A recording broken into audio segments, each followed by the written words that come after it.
অনুষ্ঠানের এই পর্যায়ে বক্তব্য দেওয়ার জন্য অনুরোধ করছি আমাদের সবার প্রিয় অবসরপ্রাপ্ত প্রধান শিক্ষক জনাব মোহাম্মদ মতিউর রহমান স্যারকে।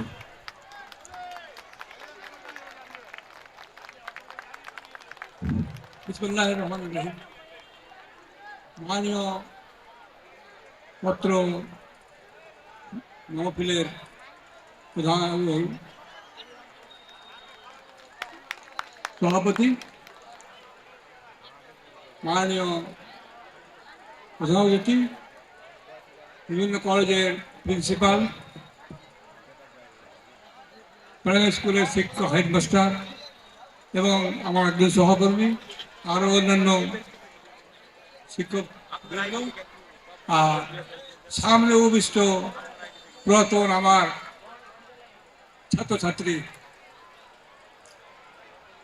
আমি মোটামুটি সবজা স্কুলের একটা ইতিহাস। স্কুল বিশেষ করে ক্লাস 10 চালু হওয়ার আগে আমি স্কুলে এসেছি। আমি স্কুলে জয়েন করেছিলাম 1974 সালে। তখন 8 গ্রেডটা পেয়েছিল, ক্লাস 10 পাইনি।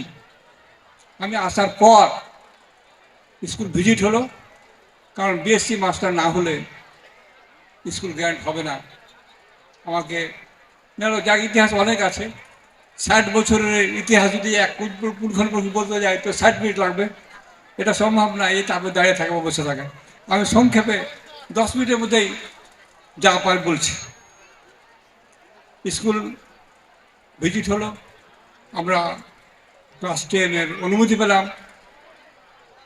ক্লাস 74 সাল পার হলো, 74 সালের শেষে জাতীয় ভোট হলো। জাতীয় ভোট হয়ে দেশে শুরু হয়ে গেল বিশৃঙ্খল। কারণ পশ্চিমা সরকার এই দেশে পাশ করা সরকারকে পাওয়ার দিল না, ক্ষমতা দিল না। আমরা ছেলেগুলোকে দিয়ে আলাদা করলাম, 2 মাস টেস্ট করালাম, কিন্তু মার্চ মাস করে মার্চ মাসে পরীক্ষাটা ভোট হয়েছিল ডিসেম্বর মাসে। মার্চ মাসেও চলা যখন ভোট দিল, পাওয়ার দিল না, তখন 7ই মার্চ মুজিবুর রেসকোর্স ময়দানে ঢাকাতে যে ভাষণ দিল, সেই ভাষণে সারা বাংলাদেশ মেতে গেল। আমরা দেশে শুরু হয়ে গেল গৃহযুদ্ধ, যুদ্ধ শুরু হয়ে গেল। আমাদের ছেলেদের আর 1971 সালে পরীক্ষা দেওয়া হলো না। আমরা পড়ে গেলাম, মানে বাইরে পড়ে গেলাম। যদিও ভিতরে পরীক্ষা হয়েছিল, পরবর্তী ওটা ক্যান্সেল হয়ে যায়। আমি এতটা বলছি না, সংক্ষেপ বলছি। এই স্কুলটা অ্যাকচুয়াল প্রতিষ্ঠা প্রথম প্রতিষ্ঠা বলতে গেলে 2 নম্বর ইউনিয়নের চেয়ারম্যান শুকুর মণ্ডলের নেতৃত্বে এই প্রাইমারিকে কেন্দ্র করে স্কুল হয়েছিল। প্রথম স্কুলে কেউ মাটি দেয়নি। তারপরে ওনারা কিন্তু বেশি দিন চালাতে পারেনি, মাস বা মাস চালিয়ে বলছে না, হবে না, এভাবে চালানো যাবে না। তখন উনি এরা সোনা মাহবুবকে ডাকা এই স্কুলের হাতে সেবা দেন। সোনা মাসে যদি জীবিত ছিলেন, উনি নিজে হাতে স্কুলে চালিয়েছেন। ওনার অনেক ধৈর্য ছিল, অনেক গুণ আছে। ওনার স্কুলে বহু পর্যায়ে বহু চড়া উপরে এসেছে। সবচেয়ে যেটা খারাপ দিক ছিল যে এই স্কুলকে ধ্বংস করার জন্য স্কুলে পুড়িয়ে দেওয়া হয়েছিল। স্কুলের যত রেকর্ড ছিল সমস্ত কিছুকে পুড়িয়ে দিয়েছিল। আমরা কেস করার জন্য ব্যতিগ্রস্ত হয়ে পড়লাম, কিন্তু উনি আমাদেরকে কেস করতে, আমাদের একজন সাক্ষী আছে, কেস করতে উনি দিলেন। নো, কেস করা যাবে না, শুধু ডায়েরি করে রেখে দাও, যা কিছু হয়েছে ডকুমেন্ট উঠাও, ক্ষয়ক্ষতি হয়েছে টাকা আমি দেবো, আমি পূরণ করবো, তোমার চিন্তা করো না, কিন্তু কেস করতে উনি দিলেন। তারপরে আমরা আর কেস করতে গেলাম না। খুঁজি বাবারে, কেস করলে মেলায় ঝামেলা পড়ে যাবে, স্কুল হবে না, কেস করি না। আমরা খুব ক্ষতিগ্রস্ত হয়ে পড়লাম। তারপরে চলছিল এই যে মাঠ, সমতল দেখে মাঠটাও ছিল না, খুব জঙ্গল ছিল। স্কুলটা প্রতিষ্ঠিত জঙ্গলের মধ্যে, যাকে বলে গুগলা বলা হতো, গুহের মধ্যে স্কুল। প্রাইমারি স্কুলে কয়েকটা ঘর নেই আর কয়েকটা প্রাইভেট নেই। আমি যখন জয়েন করি তখন এখানে একটা লম্বা ঘর দিয়েছিল, মহাজন আর একটা অফিস ছিল, সেই অফিসটা খুলে দিয়েছিল। এই স্কুলে এই চেহারা দ্রুত পরিবর্তনের জন্য আমার একটা লোক স্মরণ করতে হয়, সেটা হচ্ছে প্রথম ইউনো রফিকুল ইসলাম।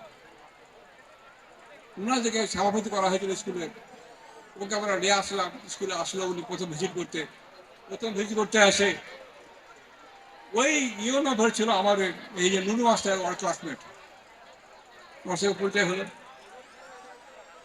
ও এসে প্রথম কাজ, আমি স্কুলে ক্লাস ভিজিট করবো, এই স্কুলে কি ছাত্রদের নাম টাম শুনেছি একটু দেখবো। প্রথম ক্লাস দেখতে গেল, 6-এ গেল দেখতে, একটু না বললে হয় না। ওনার দান অসীম, এই স্কুল পরিবর্তন করার জন্য নিয়োজন ছিল। তো উনি ক্লাস 6-এ দেখতে গেলেন, সঙ্গে নুনু মাস্টার ছিল। ও যে দেখছে ওই ক্লাসটা ছিল স্কুলের পশ্চিমের রুমে, আর পশ্চিমের জানালা ছিল সব বন্ধ করা। তো উনি বলছে যে এই জানালা বন্ধ করো, আমাদের মুখ দিয়ে কথা বলে না, নুনু মুখ দিয়ে কথা বলে না, হ্যাঁ কেন বলবো, খুলে জানলা। যে উনি জানলাটা খুলে দিল, জানলা খুলে যে দৃশ্য দেখলেন, ওনার দৃশ্য দেখা মাথা গেল ঘুরে, যে গুহেতে ভর্তি হয়। তাড়াতাড়ি দরজা বন্ধ করে দিয়ে অফিসে চলে আসলেন।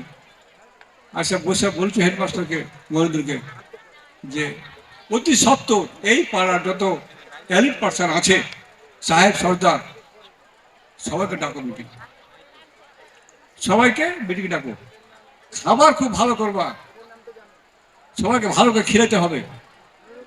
যে মিটিং, এই বটের কাছে তাহলে আমরা মিটিং ডাকলাম। আলে শাসপুট্টু, এই ঝাউগোলা তার ধর্মপুর পর্যন্ত সবই এলিট পার্সন যারা সাহেব সর্দার জমা ছিল, সবাইকে ডাকা হলো। ডেকে উনি বসলেন, নাস্তা খেলেন, খাওয়া দাওয়া করলেন। খাওয়া দাওয়া করার পর ওনার প্রথম কথা হলো যে এইখানে স্কুল রাখা যাবে না, আমি স্কুলে বলতে পারি।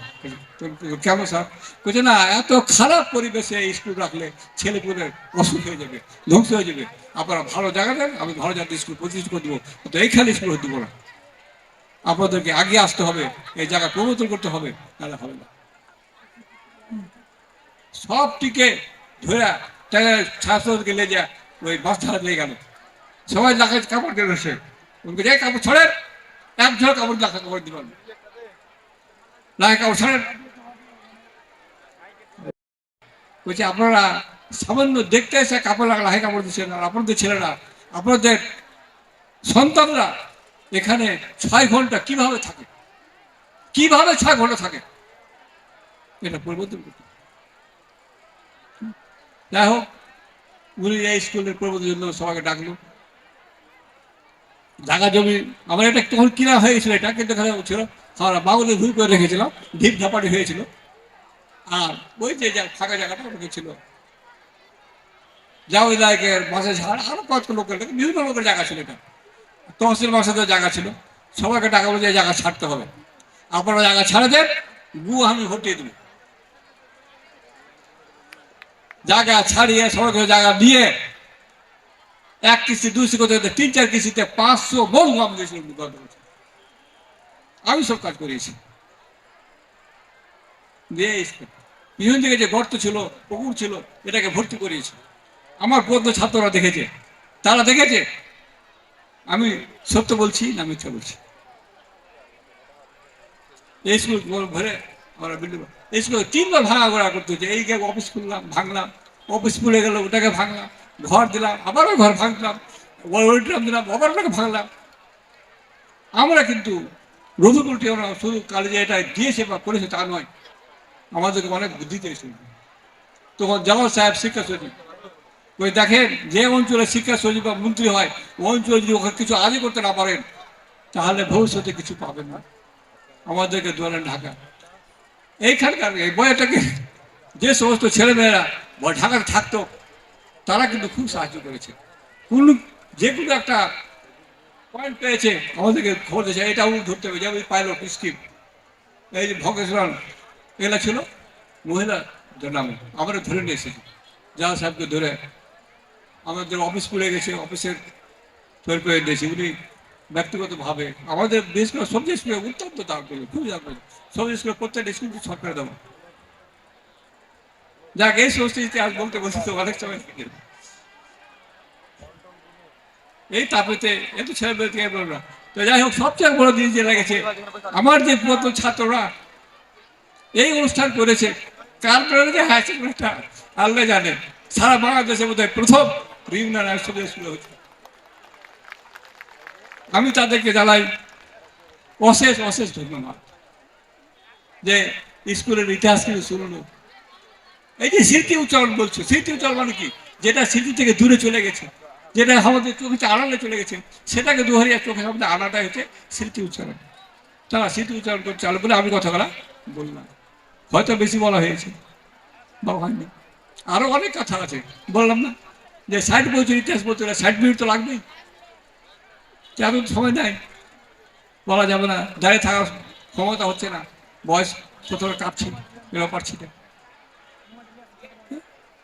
তো যারা করেছে, সবচেয়ে বড় পরিবেশ আমরা এই শিক্ষার পরিবর্তন যে হয়ে যখন টিকে আসলো, টিক পরীক্ষা শুরু হলো, জিপি নাম্বার দেওয়ার যখন শুরু হলো, তো জিপি এ প্লাস প্রথম আমরা পেলাম না,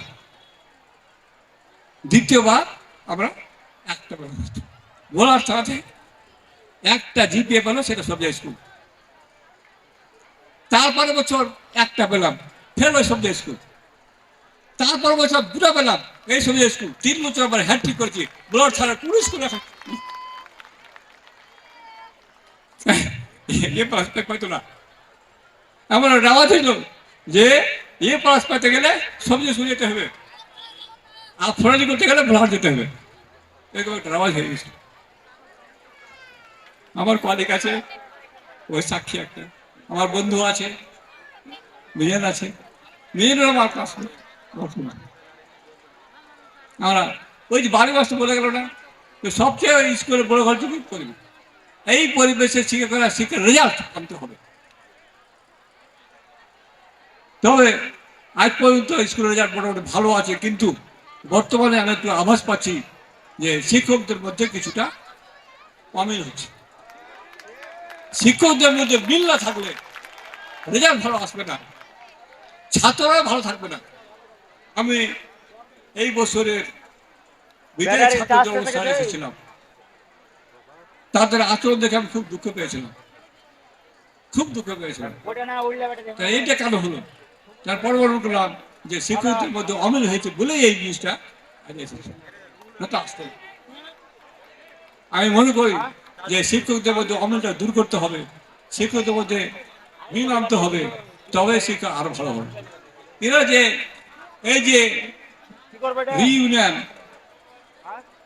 কমিটি, ওটা স্থায়ী কমিটি করতে চাইছে, যদি স্থায়ী কমিটিটা প্রতি বছর এটা করলে হয়তো এটা ব্যয়বহুল হবে কিংবা অন্যরকম দেখাবে, তো 2-4-5 বছর পর করাটা ভালো হবে। তবে সবচেয়ে বড় রাখতে হবে যে স্কুলের শিক্ষকদের শিক্ষা ঠিক চলছে কিনা, স্কুলের পরিবেশ ঠিক আছে কিনা, এটা যদি দেখাশোনার একটা কমিটি হয়, তাহলে মনে হয় যে স্কুল ভালো হবে, স্কুলের পরিবেশ ভালো হবে। এই গরমে বললাম না যে কথা যদি বলতে চাই, খুঁটিনাটি যদি বলতে যায় যে কিভাবে কি হলো, কোন বিল্ডিং কিভাবে আমরা নিলাম, আমরা কিভাবে আগিয়েছিলাম। আমরা 90 সাল পর্যন্ত আমরা সুতারিন পারিনি, স্কুলে চিন্তা ভাবনা করেছি কি করে আগাবো, কি করে আগাবো। যাক, আমি আমার বক্তব্য দীর্ঘায়িত করে তোমাদেরকে কষ্ট দিতে চাই না, কথা অনেক আছে, ঘন্টার পর কথা বললেও কথা শেষ হবে না। আমি চাই আমার এই ছেলেরা যে মহতী অনুষ্ঠান করেছি, এই অনুষ্ঠান যেন আবার হয়, এর যেন দৃষ্টান্ত থাকে। এই যে ঐতিহাসিক, এটা একটা ঐতিহাসিক সম্মেলন, এটা যেন ইতিহাসে থাকে, এটা শিক্ষা করার জন্য অন্য স্কুল আমাদের কাছে শিখে এই কামনা করে আমার বক্তব্য শেষ করছি। খোদা হাফেজ। আসসালামু আলাইকুম।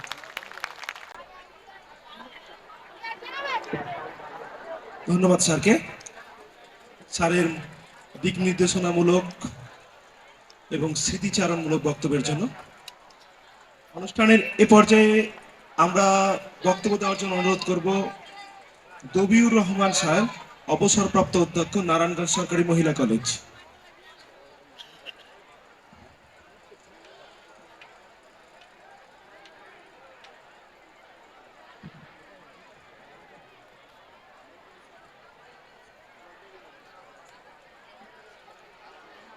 বিসমিল্লাহির রহমানির রহিম।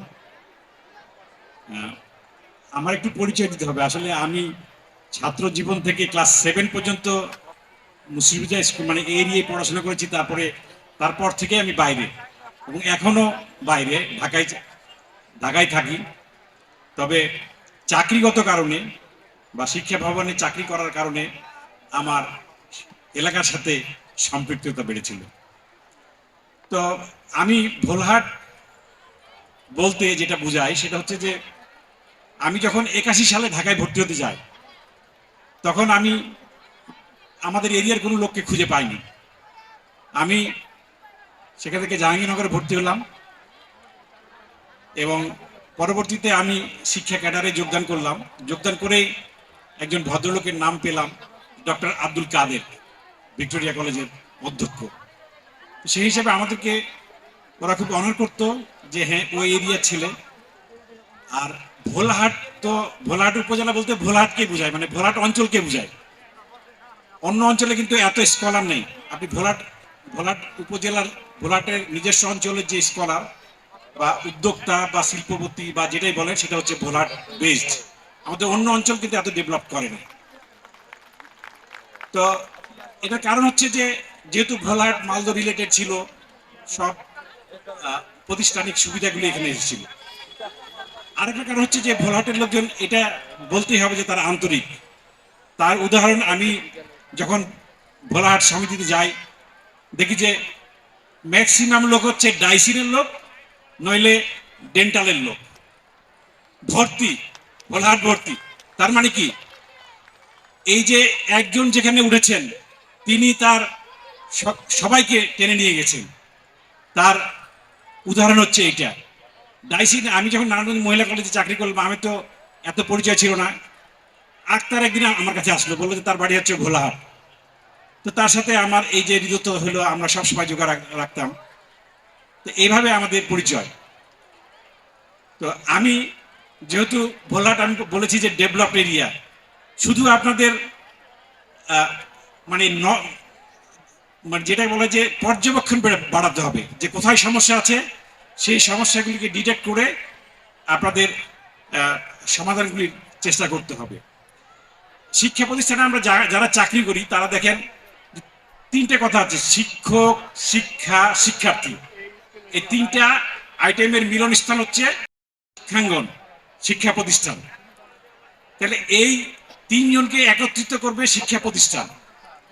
তো সেই শিক্ষা প্রতিষ্ঠান, আজকে একটা আমার খুব ভালো লাগলো যে আমি যেহেতু শিক্ষা ভবনে চাকরি করার সুবাদে বাংলাদেশের সব অঞ্চল ঘুরেছি, গ্রাম অঞ্চলে এত স্বতঃস্ফূর্ততা পাই নাই। আজকে যেটা আমি বজ্রাটাক স্কুলে পেলাম, আমার খুবই ভালো লাগলো। তাই এই তিনটার মিলন যদি শিক্ষা প্রতিষ্ঠান সুষ্ঠুভাবে চলে, তাহলে কিন্তু আর এই এলাকা পিছিয়ে থাকবে না। আমাদের একজন বক্তা বললেন ম্যানেজিং কমিটির কথা। আমি শিক্ষা ভবনে চাকরি করেছি। ম্যানেজিং কমিটিতে, মানে ম্যানেজিং কমিটি নিয়ে আমরা যে কত কেস মানে হ্যান্ডেল করেছি, সুষ্ঠুভাবে ম্যানেজিং কমিটি হয় না। এখানে গন্ডগোল, এখানে গন্ডগোল, এখানে গন্ডগোল, আমরা ওই কেস নিয়ে ব্যস্ত থেকেছি। তো সেই জন্য, এবং শিক্ষা প্রতিষ্ঠানের, বিশেষ করে বেসরকারি শিক্ষা প্রতিষ্ঠানের প্রাণ হচ্ছে ম্যানেজিং কমিটি। যদি তাই আমি বলি যে আপনারা মানে সবাই সম্মিলিতভাবে ম্যানেজিং কমিটির সভাপতি, অন্যান্য মেম্বারগুলোকে একটু সহনশীলতা নিয়ে যারা ফিট তাদের আপনারা সিলেক্ট করেন। যদি তাদেরকে সিলেক্ট করতে পারেন, তাহলে ওই স্কুল আর পিছিয়ে থাকবে না, কোনোভাবেই পিছিয়ে থাকবে না। কারণ ম্যানেজিং কমিটির সুপারভিশন এবং প্রধান শিক্ষকের সুপারভিশন দুইটা যদি একসাথে চলে তাহলে সেই শিক্ষা প্রতিষ্ঠানগুলি পিছিয়ে থাকতে পারে না। যাই হোক, গরম পড়ে গেছে, আমি বক্তব্য দীর্ঘায়িত করবো না, শুধু আমি দুইটি ছোট্ট কথা বলবো। একটা হচ্ছে যে সকল সরকারের এজেন্ডা থাকে যে যেন ছাত্র ঝরে না পড়ে, ছাত্র ঝরে না পড়ে। তবে কি কারণে ঝরে পড়ছে, যদি আর্থিক কারণ হয় বা অন্যান্য কারণগুলি হয়, সেগুলি এলাকার মানুষ হিসেবে আপনারা দেখবেন যাতে ছাত্রগুলি ঝরে না পড়ে। আরেকটা হচ্ছে যে কিছু মেধাবী ছাত্র বা অনেক মেধাবী ছাত্র ভালো জায়গায় চান্স পেয়েও অর্থের জন্য পড়াশোনা করতে পারে না। তাহলে সেটাও কিন্তু আপনাদেরকে খেয়াল রাখতে হবে, বিশেষ করে যেটা অ্যালামনি করতে যাচ্ছে যে সাবজেক্ট স্কুলে যে অ্যালামনি হবে, তাহলে সেই অ্যালামনিকে খেয়াল করতে হবে যারা মেধাবী ছাত্র, যাদের আর্থিক অসুবিধা আছে বা অন্য কারণে তারা পড়াশোনা করতে পারছে না, তাদের দিকে দৃষ্টি দিতে হবে। তো আমি ধন্যবাদ জানাই আয়োজক কমিটিকে যে আমি এত দূরে থাকার পরও এই অনুষ্ঠানে আমন্ত্রণ পেয়েছি বলে নিজেকে ধন্য মনে করছি। আর মঞ্চে উপস্থিত সকল নেতৃবৃন্দ এই গরমের মধ্যেও আসার জন্য এবং বক্তব্য শোনার জন্য সকলকে ধন্যবাদ জানাচ্ছি। আমি এই বলে আমার বক্তব্য শেষ করছি। আল্লাহ হাফেজ।